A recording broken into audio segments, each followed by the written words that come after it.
Hi, it's Dr. John Berardi here with Competitor.com, and today I'd like to talk about eating meat, specifically whether meat is good for us or whether it's a disease waiting to happen. There's no question that eating the right kind of meat, in the right amounts, definitely fits into an overall healthy diet.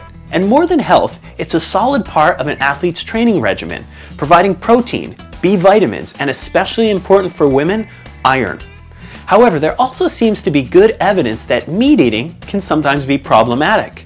For example, typical high meat eaters also tend to eat less of the other healthy stuff, like veggies, like unprocessed grains, like healthy fats. So their diets tend to be high in calories, high in saturated fat, and low in fiber, antioxidants, vitamins, minerals, etc. This is a pretty good recipe for disease risk for most people. Now, the logical solution here isn't to avoid meat. Rather, it's to avoid displacing all those other healthy foods with meat.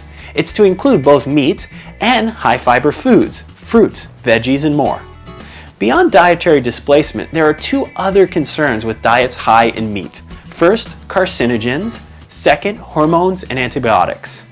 There's some pretty compelling evidence nowadays that a host of potentially carcinogenic compounds are introduced into our bodies when we eat certain types of meat. And these carcinogens have been linked to two specific types of cancer, colon and stomach.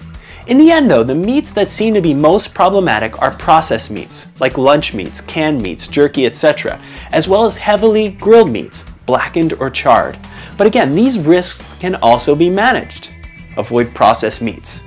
Be careful in overcooking grilled meats. And finally, boost your intake of fiber and fruits and veggies. Both have protective effects against stomach and colon cancer specifically. And fruits and veggies also boost antioxidant defense. This is the perfect antidote to problems associated with processed and/or heavily grilled meats.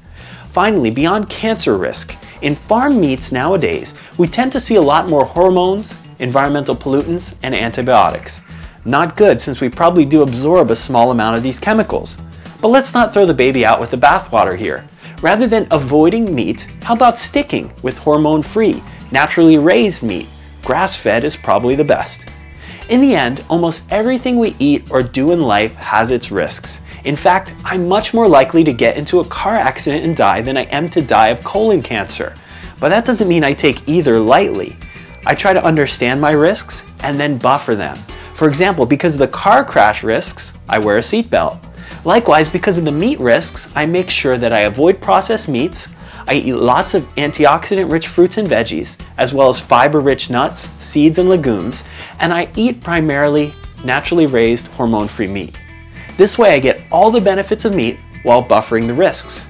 No vegetarianism required. In the meantime, continue to eat well and train hard, and I'll see you next time on Eat and Run.